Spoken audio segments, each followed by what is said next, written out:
আন আবি মাসউদিল আনসারি قال قال رسول الله صلى الله عليه وسلم يوم القوم أقرأهم كتاب الله فإن كانوا في القراءة سواء فأعلمهم بالسنة فإن كانوا في السنة سواء فأقدمهم هجرة فإن كانوا في الهجرة سواء فأقدمهم سنة ولا يؤم من الرجل في سلطانه ولا يقود في بيته على تكريمته إلا بإذن রাহুল মুসলিম।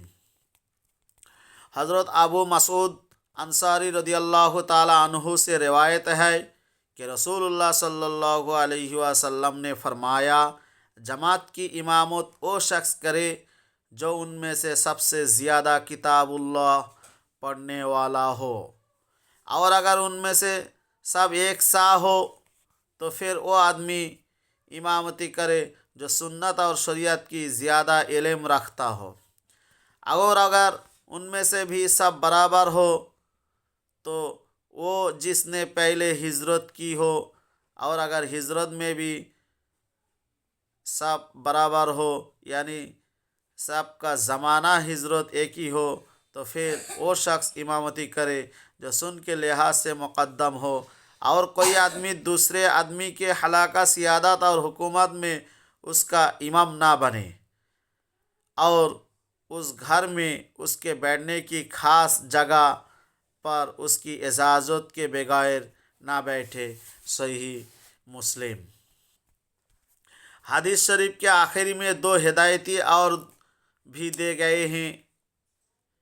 एक कि जब कोई आदमी किसी दूसरे शख्स की इमाम और सियादत के हलके में जाए तो वहाँ इमामती ना करे, बल्कि उसके पीछे मुक्तदी बनकर नमाज पढ़े।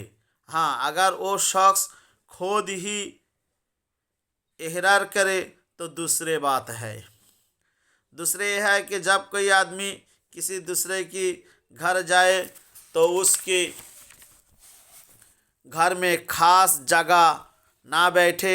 हाँ, अगर खुद ही बैठाए तो कोई मुज़ायका नहीं है। उन दोनों हिदायत की हुकूमत मसलियात बिल्कुल ज़ाहिर है। मारिफुल हदीस। नबी सल्लल्लाहु अलैहि ওয়াসাল্লাম বলেছেন, ইমামতি কে করবে?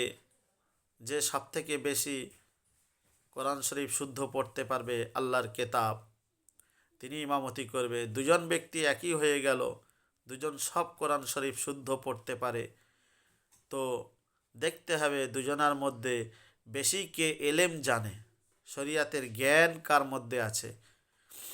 দুজনার মধ্যে যদি সমান শরিয়াতের জ্ঞান থাকে তাহলে দেখতে হবে তাদের মধ্যে কে বেশি পরেজগারিতা। যে বেশি পরেজগারিতা হবে সেই ইমামতি করবে দুজনার মধ্যে।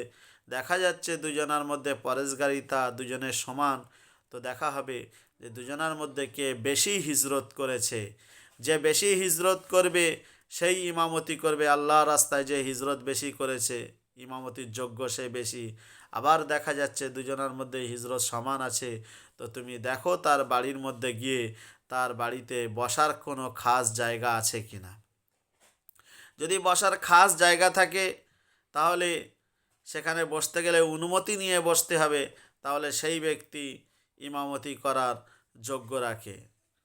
ইম্পর্টিং কথা হলো যে যদি সে খাস জায়গায় নিজে বসতে দেয় তাহলে কোনো অসুবিধা নেই, কিংবা সে যদি নিজে আজিজি এনকেসারি অবলম্বন করে অন্যকে ইমামতি করার জন্য আগে বাড়িয়ে দেয়, কোনো অসুবিধা নেই। বর্তমান যুগে আমাদের পশ্চিম বাংলায় কিংবা পশ্চিম বাংলার বাইরেও অনেকটা জায়গায় দেখা যায় যে সমস্ত ওলামায়ে দ্বীনরা ইমামতি করছেন, যদি পিছনে কোনো হাফেজ কারি মাওলানা মুফতি পৌঁছে যায় জানার সত্ত্বেও তাদেরকে আগে যেতে বলে না, নিজেরা পরেজগারিতা কিংবা নিজেরা নিজেদের যোগ্যতা প্রমাণ করার জন্যে ইমামতি করে আগে বাড়ে। এগুলো শরিয়াত এবং সুন্নাতের খেলাফ। অতএব বেশিরভাগ ইমাম যারা আছে, অনেক হাফেজ কারি মাওলানারা পৌঁছে গেলে তারা দেখা যায় নিজের সম্মান বজায় রাখার জন্যে তারা ইমামতি করে এবং বয়ান করে, তাদেরকে আগে বাড়ে না, আগে দেয় না। অতএব বেশিরভাগ ওলামারা যারা ইমামতি করছে তারা বেশিরভাগ ইনকাম করার উদ্দেশ্যে ইমামতি করছে, আল্লাহর উদ্দেশ্যে নয়। এই জায়গায় যদি আমি ওই আলেমকে বাড়িয়ে দিই, আমার থেকে যোগ্যপূর্ণ আলেম, অতএব আমার যদি এই জায়গা ছেড়ে যায়, সে যদি এখানে জনপরিচিত হয়ে যায়, নিজের জায়গাটা ধরে রাখার জন্যে শরিয়াত এবং সুন্নাতের খেলাপ করে, এগুলো আমরা করব না। আমরা যারা ইমামতি করছি বিশেষভাবে খেয়াল রাখব।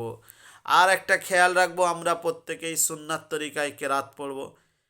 দেখেছি বেশিরভাগ ইমাম যার যেকেন ইচ্ছা সে সেকেন্ড কেরাত পড়ে।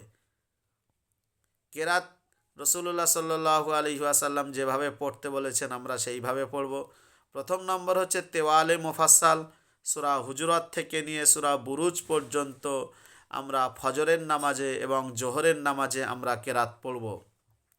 আওসাতে মুফাসসাল, সূরা তরিক থেকে নিয়ে লামিয়া কুনিল্লাদিনা পর্যন্ত আমরা এশার নামাজে আর আসরের নামাজে এর মধ্যে থেকে আমরা কেরাত পড়ব। এ সুন্নত তরিকা।